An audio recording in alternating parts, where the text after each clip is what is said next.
Question number 9 का second part करने जा रहे हैं। तो ये तो हमें पता है कि सेट ए हमें क्या दिया है, एक्स बिलोंग्स टू जेड पर 0 से लेकर 12 तक है, इंटीजर्स है 0 से 12 तक में दिए गए निम्नलिखित संबंध आर में, जो संबंध आर है उसमें प्रत्येक एक तुल्यता संबंध हमको बताना है कि है या नहीं है। फर्स्ट पार्ट हम कर चुके हैं। सेकंड पार्ट क्या है? सेकंड पार्ट कह रहा है संबंध आर जो है वो ए कॉमा बी और जिसमें ए बराबर बी दिया है, ठीक है। और लास्ट में एक क्वेश्चन इसमें और ऐड कर रहा है कि प्रत्येक दिशा में एक से संबंधित अवयव ज्ञात करना है कि वन से रिलेटेड कौन सा अवयव है। तो पहले तो हम सेकंड पार्ट करेंगे, फिर हम वन से संबंधित अवयव फर्स्ट पार्ट का भी देखेंगे और सेकंड पार्ट का भी देखेंगे, ठीक है।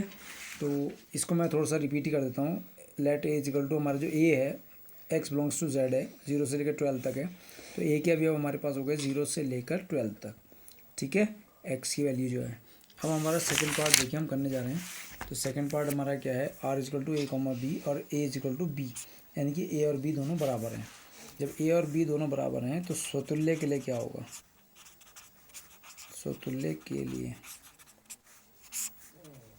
बिकॉज ए बराबर बी, इसलिए ए बराबर स्वयं से तुलना हो रही है। किससे तुलना हो रही है? स्वयं से। तो एक बराबर कितना हो जाएगा? ए। तो इसलिए A comma A belongs to R. A बराबर बी कब है? जबकि ए कॉमा बी है। A comma B belongs to R है।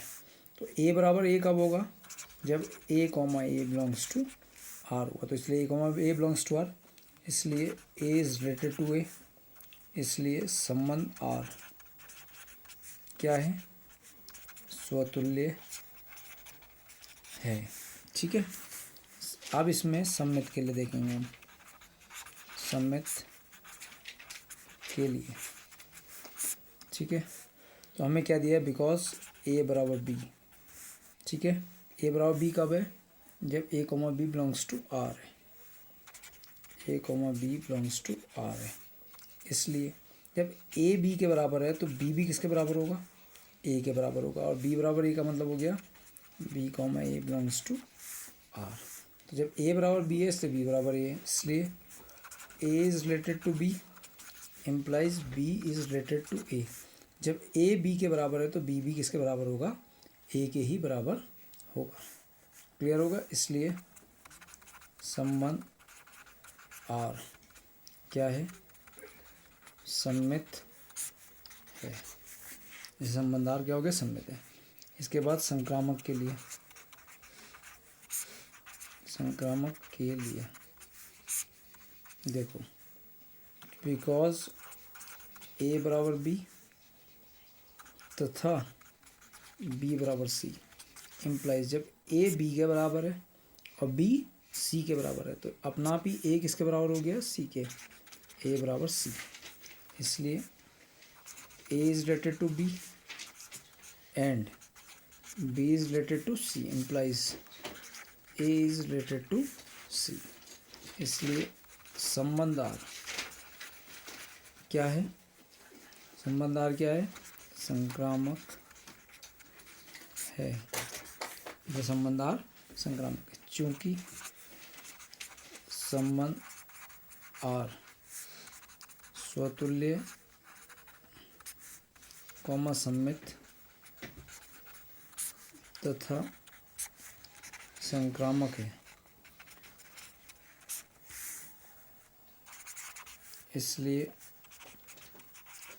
संबंध आर एक तुल्यता संबंध है। तुल्यता संबंध, इसलिए संबंध आर क्या है? एक तुल्यता संबंध है। तो क्लियर हो गई आपको बात? ये संबंध आर क्या है? एक तुल्यता संबंध है, ठीक है।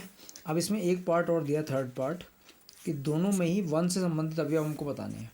तो वन संबंध, तो फर्स्ट पार्ट में चले जाइए। देखिए वन से संबंधित अवयव, तो वन से संबंधित पहला अवयव देखिए, इस वन से संबंधित अवयव क्या है? वन है। इस वन से संबंधित अवयव वन है। इस वन से संबंधित अवयव क्या है? वन है। वन से संबंधित अवयव 5 है। वन से संबंधित अवयव 9 है।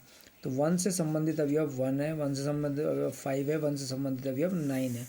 और वन से संबंधित अवयव और कहीं आपको इसमें नहीं मिलेगा। वन से संबंधित अवयव तो 1 से संबंधित अवयव कौन हो गए? 1, 5 और 9 फर्स्ट पार्ट में। कौन से पार्ट में? फर्स्ट पार्ट में। पार्ट फर्स्ट में 1 से संबंधित अवयव। फर्स्ट पार्ट में 1 से संबंधित अवयव कौन से हो गए? 1 है, 5 है और 9 है। क्या है? 1 है, 5 है, 9 है।